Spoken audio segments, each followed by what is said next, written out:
আর একটি দল আছে যেটা কি সন্ধ্যা একটু নাম বলবো না, ওই যে বলে না গাছে কাঁঠাল গোফে তেল, ক্ষমতায় যাওয়ার জন্য পাগল হয়ে গেছে। আপনারা কারা সেটা বলেন না। আমরা কারা সেটা তো আমরা সময় উত্তর দিব। আমরা এই বাংলাদেশকে নতুন করে স্বাধীন করেছি। আপনি রুমে ছিলেন, ঘুমিয়েছিলেন, এই জন্য আমরা কারা আমাদেরকে চিনেন না। আমরা হলাম তারা যারা বেগম জিয়ার জীবন 15 ইয়ার্সে যারা আপনারা মুক্ত করতে পারেন নাই। আমরা তারা যারা বেগম জিয়াকে মুক্ত করে দিয়েছি। আমরা এই বদমাইশটা, এই দেশদ্রোহী, এই ভারতীয় দালালটা, সে 5 বছর ভারতের কাছ থেকে পয়সা খেয়েছে, আওয়ামী লীগের কাছ থেকেও পয়সা খেয়েছে, আবার ডিজিএফআই এর লোক তার কাছে হাতে গিয়ে টাকা তুলে দিয়ে আসছে প্রতি মাসে।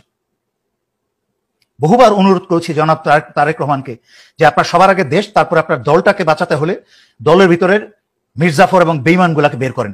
কিন্তু উনি এখনো যে পর্যন্ত নীরবে দিন কাটাচ্ছেন, মনে করছেন সব ঠিক হয়ে যাবে। আমি ওনার অবস্থা দেখে বুঝতে পারছি দলের উপরে ওনার কোনো নিয়ন্ত্রণ নাই। যদি থাকতো নিয়ন্ত্রণ, তাহলে এই মির্জা ফখরুলের মতো বদমাইশ গুলাকে, বেশ কিছু বদমাইশ আছে ভারতীয় দালাল এবং দেশদ্রোহী, যাদেরকে ঘাট ধরে দলের থেকে বের করে দেওয়া উচিত ছিল। আসসালামু আলাইকুম রহমতুল্লাহ। সম্মানিত ভিউয়ার্স, আজকের ভিডিওটি খুবই গুরুত্বপূর্ণ হতে চলেছে।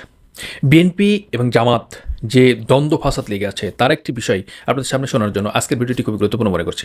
মির্জা ফখরুল ইসলাম আলমগীর ভারতের সাথে, রয়ের সাথে এবং সরাসরি ভারতীয় এজেন্টের সাথে কীভাবে চুক্তি করেছে তার বিষয়ে আদ্যপান্ত একজন দায়িত্বশীল সেনাবাহিনী বলেছেন। আজকে এই সেনাবাহিনীর মুখ থেকে শুনুন এবং তারেক রহমানের এখতিয়ার, দখলদারিত্ব, মানে দলের নিয়ন্ত্রণহীন একজন মানুষ করে রেখেছে। মানে তারেক রহমান যে কথাগুলো বলছে সে কথাগুলো তাদের নেতা নেত্রীরা শুনছে না। কিন্তু কেন শুনছে না? আজকের ভিডিওটি এই জন্য গুরুত্বপূর্ণ যে বিষয়গুলো বাংলাদেশের মানুষই জানে না, বাংলাদেশের অধিকাংশ মানুষ জানে না, যে বিএনপি বা জাতীয়তাবাদী দলের মধ্যে যে গ্রহণযোগ্যতা বা যে অনিয়মতা, যে ঝামেলাগুলো চলছে, যে বিষয়গুলো অধিকাংশ মানুষ জানে না। আজকে আপনাদেরকে জানানোর জন্য আজকের ভিডিওটি গুরুত্বপূর্ণ মনে করছি। আজকে মাহমুদুর রহমান, আমার দেশ পত্রিকার সম্পাদক, এবং মেজর দেলোয়ার যে কথাগুলো বললেন আপনাদের সামনে গুরুত্বপূর্ণ সেই ভিডিও দেখাতে চলেছে। সে মধ্যে আপনারা দেখতে থাকুন এবং মন্তব্য করুন পুরো ভিডিও। বদমাইশটা, এই দেশদ্রোহী, এই ভারতীয় দালালটা, সে 5 বছর ভারতের কাছ থেকেও পয়সা খেয়েছে, আওয়ামী লীগের কাছ থেকেও পয়সা খেয়েছে, আবার ডিজিএফআই এর লোক তার কাছে হাতে গিয়ে টাকা তুলে দিয়ে আসছে প্রতি মাসে। বহুবার অনুরোধ করেছি জনাব তারেক রহমানকে যে আপনার সবার আগে দেশ, তারপর আপনার দলটাকে বাঁচাতে হলে দলের ভিতরের মির্জাফর এবং বেঈমান গুলাকে বের করেন। কিন্তু উনি এখনো যে পর্যন্ত নীরবে দিন কাটাচ্ছেন, মনে করছেন সব ঠিক হয়ে যাবে। আমি ওনার অবস্থা দেখে বুঝতে পারছি দলের উপরে ওনার কোনো নিয়ন্ত্রণ নাই। যদি থাকতো নিয়ন্ত্রণ, তাহলে এই মির্জা ফখরুলের মতো বদমাইশ গুলাকে, বেশ কিছু বদমাইশ আছে ভারতীয় দালাল এবং দেশদ্রোহী, যাদেরকে ঘাট ধরে দলের থেকে বের করে দেওয়া উচিত ছিল। আজকে মির্জা ফখরুল গত যে বক্তব্য দিল, আপনারা সারা বাংলাদেশে দেখেছেন পত্রপত্রিকায়, সে বলেছে যে আমরা ভারতকে আশ্বস্ত করেছি যে বিএনপি ক্ষমতায় এলে সে বাংলাদেশের মাটিতে কোনো বিচ্ছিন্নতাবাদী সংগঠনের স্থান হবে না। হুদা হেলাল, আপনার মতো একটা দুশ্চরিত্রবান একটা লোকের এই ধামরা বুড়াগুলোকে, এখন এই নতুন প্রজন্মের উচিত এই ধামরা দেশদ্রোহী বুড়োগুলাকে জুতা মারতে মারতে বিদায় করা, যেন আরেকটা আওয়ামী লীগ তৈরি না হয়। এখন থেকে এদেরকে জুতা মেরে বিদায় করতে হবে যেন আরেকটা আওয়ামী লীগ তৈরি না হয়। এই যে এত বছর ভারত শান্তি বাহিনীকে প্রশিক্ষণ দিয়ে, অস্ত্র দিয়ে, ভারতে ক্যাম্প তৈরি করে প্রশিক্ষণ এবং অস্ত্র দিয়ে বাংলাদেশের ভিতরে প্রবেশ করিয়ে বাংলাদেশের প্রায় 30,000-এর উপরে সামরিক বাহিনীর সদস্য থেকে আরম্ভ করে বাংলাদেশের জনগণকে হত্যা করলো, তখন এই মির্জা ফখরুল্লাহ কোথায় ছিল? তখন কেন ভারতকে হুঁশিয়ারি দেয় নাই যে আপনারা আপনাদের পালিত বিচ্ছিন্নতাবাদীদেরকে বাংলাদেশ থেকে নিয়ে যান? এবং এই যে এত বছর ধরে, আগেও হয়েছে, বিশেষ করে মোদী ভারতে ক্ষমতায় আসার পরের থেকে, এই যে মুসলমান হত্যা করা হলো, হাজারে হাজার মুসলমান হত্যা করা হলো, তখন এই মোদীর, এই মির্জা ফখরুলের মতো লোকরা কোথায় ছিল? তখন ভারতকে বলে নাই কেন আপনারা মানবতা বিরোধী অপরাধ করা থেকে বিরত থাকুন?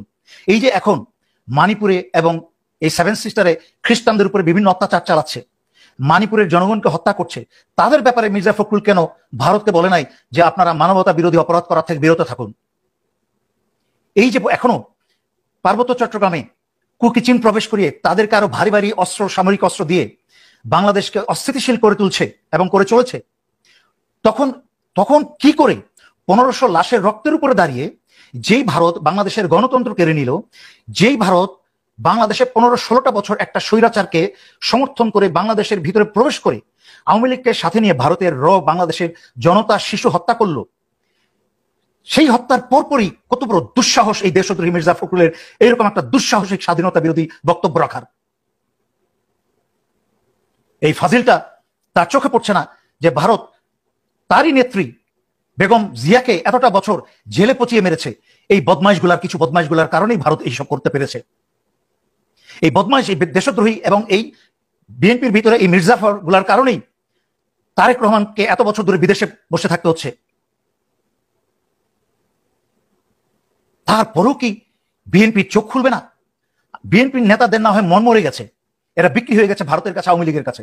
আমি বিএনপির তৃণমূলের দেশপ্রেমিক এবং বিএনপি প্রেমিক ছাত্রদল কর্মীদেরকে এবং নেতাদেরকে আমি অনুরোধ করব, মির্জা ফখরুলের মতো দেশদ্রোহী মির্জাফরদেরকে কলার ধরে বিএনপি থেকে ধাক্কা দিয়ে রাস্তায় ফেলে দেন, জনতার হাতে দিয়ে দেন। আপনাদেরকে আমার কথা অত্যন্ত গুরুত্বের সাথে নিতে হবে। এই গত 15টা বছর চুপ চুপ করে থেকেই কিন্তু স্বৈরাচারী শেখ হাসিনা ছোট থেকে একটা বিরাট বড় দানবে পরিণত হয়েছে, শুধু বাংলাদেশিরা মুখ বন্ধ করেছিল বলে এবং বিএনপি আন্দোলনের নামে নাটক করেছে বলে। সুতরাং আপনাদেরকে শুরু থেকেই যদি এই মির্জা ফখরুলের মতো যদি আরেকটা আওয়ামী লীগ, আরেকটা বিষধর সাপ তৈরি যেন না হয়, তার জন্য শুরু থেকে যদি আপনারা এদেরকে বাধা না দেন, কথায় কথায় যদি এদেরকে ধরে না বসেন, পাকড়াও করে না বসেন, তাহলে কিন্তু এই 1500 ছাত্রছাত্রী জনতা এবং 20,000 1500 শহীদ ছাত্রছাত্রী শিশু জনতা এবং 20,000 উপরে আহত যারা আছে, তাদের সকল পরিশ্রম এবং তাদের যে বিসর্জন সবকিছু জ্বলে যাবে, সবকিছুর অসম্মান হবে যদি আপনারা এগুলো গুরুত্বের সাথে না নেন এবং তাৎক্ষণিক প্রতিক্রিয়া না করেন। এই যে আমি দেখেছি একটা সুন্দর জিনিস দেখলাম, যে পাহাড়িদের যারা সন্ত্রাসী কাজকর্ম করছে তাদের বিরুদ্ধে, তাদেরকে উদ্দেশ্য করে দেখলাম যে ঢাকা শহরে মিছিল হয়েছে, আন্দোলন হয়েছে। আমি তাদেরকে জানাই আমার সালাম। এইভাবেই করতে হবে। যখনই ভারতের কোনো মিডিয়া বাংলাদেশের বিরুদ্ধে কোনো মিথ্যা প্রপাগান্ডা করবে, সারা বাংলাদেশিদেরকে একত্রে মিলিয়ে মিডিয়া এবং সরজমিনে মাঠে নেমে তার প্রতিবাদ করতে হবে। একইভাবে বাংলাদেশের ভিতরে থেকে যেই সব জারজ আবার দেশদ্রোহিতা করার চেষ্টা করবে, বাংলাদেশের স্বাধীনতা সার্বভৌমত্ব ভারতের হাতে তুলে দিয়ে তাদের গোলামি শুরু করবে, দালালি শুরু করবে, এদেরকে ঘাড় ধরে, মির্জা ফখরুলদেরকে ঘাড় ধরে রাস্তা নামিয়ে এদেরকে সাহায্য করুন আপনারা, যেন আর কারোর সাহস না হয় এইভাবে কথা বলার। কত বড় স্পর্ধা! এতগুলা ছাত্রছাত্রী মারা গেছে, জীবন দিয়েছে, মাত্র 1 মাসের উপরে হয়েছে, তারপরে সাথে সাথে আবার দেশদ্রোহিতা শুরু। আমি আগেও ব্যাখ্যা করেছি, ভারত যেহেতু কোনোভাবেই বাংলাদেশের ভিতরে আবার প্রবেশ করতে পারছে না, হিন্দু আন্দোলন করে, পাহাড়ি আন্দোলন করে, বিভিন্ন নাটক করে পারছে না, ডক্টর মোহাম্মদকে, ইউনুসকে অস্থিতিশীল করার চেষ্টা করে পারছে না, তাদের অনেক দুর্বলতা থাকার পরেও তারা পারছে না। আমি আগেও ব্যাখ্যা করেছি, তাদের ধান্দা বহুদিন আগে থেকেই বিএনপিকে প্ল্যান বি হিসাবে ব্যবহার করা, যেহেতু বিএনপি নেতাদের চরিত্র নাই, এরা সব বিক্রি হয়ে গেছে, দুশ্চরিত্র। সুতরাং বাংলাদেশের জনগণকে কোনো দল করেন আর না করেন, যদি দেশকে ভালোবাসেন, মনে রাখবেন। আর বিএনপির ছেলেদেরকে সহকারে বলছি, আপনাদের নেতারা যখন ফুর্তি করেছে, আওয়ামী লীগের নেতার সাথে তারা চিয়ার্স করেছে, ছেলে মেয়ে বিয়ে দিয়ে বিআই করেছে, তখন কিন্তু আপনারা কিন্তু মার খেয়েছেন রাস্তায় এবং জেলে পচেছেন, ধান খেতে ঘুমিয়েছেন, পরিবার বিপদ পড়েছিল, তখন কোনো নেতাও কিন্তু আপনাদেরকে সাহায্য করে নাই। তাই যদি দেশকে বাঁচাতে চান, দলকে বাঁচাতে চান, দল মত ধর্ম নির্বিশেষে যারাই ভারতের দালালি করার চেষ্টা করবে, প্রকাশ্য তো দূরের কথা, গোপনেও যারা করার চেষ্টা করবে, তাদের ঘাড় ধরে বাসা, বাড়ি, অফিস, আদালত ঘেরাও করে ফেলবেন, এদেরকে ঘাড় ধরে রাস্তায় নামিয়ে এসে জনতার আদালতে তুলবেন। এই বলে আমি আজকের জন্য এখানে শেষ করছি। ধন্যবাদ।